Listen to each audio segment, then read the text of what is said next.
Programme বিকশিত হল 2025 যি বিকশিত ভাৰতৰ অনুষ্ঠানত মূল বিষয় সমৃদ্ধ ভাৰতৰ অন্তৰ্গত এটা প্ৰগ্ৰেম। তাত আমি শস্যত ৰাসায়নিক সাৰৰ পৰিৱৰ্তে ছাগলীৰ গোবৰ প্ৰয়োগৰ উপকাৰিতাৰ সম্পৰ্কে এটি ধাৰণা আগবঢ়াব লৈছোঁ। বৰ্তমান সময়ত মানুহৰ অন্যান্য ৰোগৰ লগতে ভয়াৱহ কৰ্কট ৰোগৰ অন্যতম কাৰণ হৈছে শস্যত প্ৰয়োগ কৰা ৰাসায়নিক সাৰসমূহ।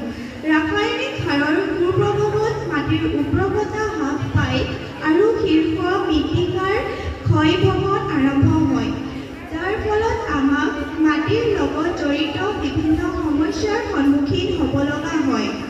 খেতিপথাৰত অধিক ৰাসায়নিক সাৰৰ প্ৰয়োগৰ ফলত শস্যবোৰৰ জৈৱিক গুণবোৰ নাইকিয়া হয়, যাৰ ফলত সাধাৰণতে বিভিন্ন খাদ্য সম্বন্ধীয় ৰোগৰ ভুগিবলগীয়া হয়। এনেবোৰৰ বিপদৰ পৰা ৰক্ষা পাবলৈ হ'লে ৰাসায়নিক সাৰৰ পৰিৱৰ্তে জৈৱিক সাৰৰ প্ৰয়োগ কৰা উচিত। এইবোৰৰ ব্যৱহাৰৰ ফলত শস্যত থকা জৈৱিক গুণবোৰৰ বৰ্ধিত থকা উপৰি মাটিৰ উৰ্বৰতা শক্তিও নষ্ট নহয়। সেয়েহে প্ৰাকৃতিকভাৱে সহজলভ্য আৰু কম খৰচতে উপলব্ধ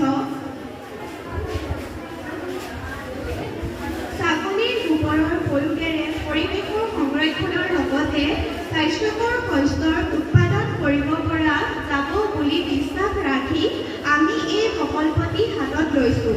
আমি জৰীপ কৰি স্থানীয় লোকৰ পৰা জানিবলৈ পাইছোঁ যে ছাগলী গোবৰৰ প্ৰয়োগ কৰাৰ দুই ধৰণৰ উপায় আছে।